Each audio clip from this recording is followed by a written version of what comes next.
টেম্পারেচারটা যদিও অনেক বেশি, কিন্তু আসলে ঘুরতে বা খুশিটা আসলে এত আনন্দঘন মুহূর্তে আসলে এটা তেমন কিছু মনে হচ্ছে না। তবে ওয়েদারটা একটু যদি দেখা যায় কি হতো, আমাদের আসলে ঘুরে অনেক ভালো লাগবে। এই সময় অস্বস্তিতে ভুগতেছি, একটু সূর্যের তাপমাত্রা বেশি, তো যেমনভাবে ঘুরতে যাচ্ছি তেমনভাবে হচ্ছে না। শরীর থেকে অনেক বেশি ঘাম সোয়েটিং হওয়ার কারণে অনেক সময় দেখা যাচ্ছে যে আমাদের শরীর থেকে ঘাম চলে যাওয়ার কারণে দেখা যায় অনেক সময় আমরা নানা রকম অসুস্থতা ভুগতে পারি, ইলেকট্রোলাইট ইমব্যালেন্স হতে পারি। এই জন্য সবার উচিত এই সময় এখানে যতই মজা করুন না কেন, সাথে বেশি বেশি পানি খাবেন। পানি খাবেন, তাহলে আপনাদের বডিতে, শরীরে কখনোই দেখা যাচ্ছে পানি শূন্যতা আসবে না। টেকা যাইতেছে না, হুম রোদ, প্রচুর রোদ। হুম এর ভিতরে কোনো জায়গায় দাঁড়ানো যায় না, গাড়ি চালাইলে এত তাপ লাগে, তাই অস্থির লাগে। মাঝে মাঝে রিস্ক নেওয়ার লাগে, খাওয়া দিয়ে।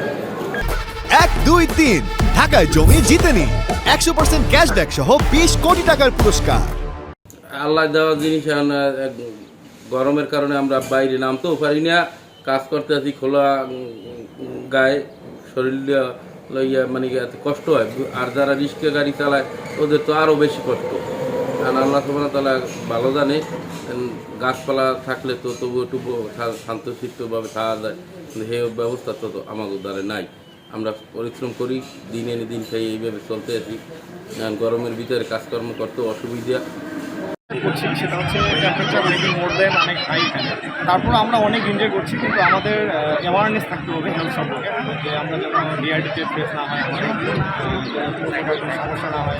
আর তারপরে দর্শকের দেখেন কোনো কিছু কমতি নেই, আমার কাছে যেটা মনে হচ্ছে অনেক এনজয় হচ্ছে আর কি। হ্যাঁ, তো আমার কোশ্চেন হচ্ছে এভাবে না এসে আমার একটু টেম্পারেচার মেনটেন করে আমাদের যদি সবাই এনজয়টা করি, আমার মনে হয় সেটা ব্যাপার হয়। হেলথ সেক্টরে যেহেতু আমি সারা দেশের মতো পটুয়াখালী জেলার উপর দিয়েও তাপপ্রবাহ চলমান, এবং দেখা গেছে যে প্রতিদিনের তাপমাত্রা অনেক সময় 37-38 ডিগ্রি সেন্টিগ্রেড, এবং অনেক সময় সেটা অনুভূত হয় 40, 42, 43 ডিগ্রি সেন্টিগ্রেডের মতো, যেগুলো হচ্ছে সাধারণ শরীরের জন্য আসলে ক্ষতিকর। এবং দীর্ঘক্ষণ যদি বাইরে থাকে সাধারণ মানুষ, তাহলে পানি শূন্যতার কারণে তার হিটস্ট্রোক এর মতো সমস্যা দেখা দিতে পারে।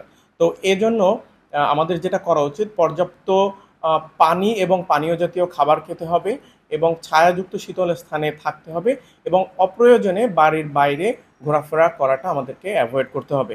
এবং যদি মানুষ খারাপ অনুভব করে, তখন তাকে বিশেষজ্ঞ চিকিৎসকের শরণাপন্ন হতে হবে।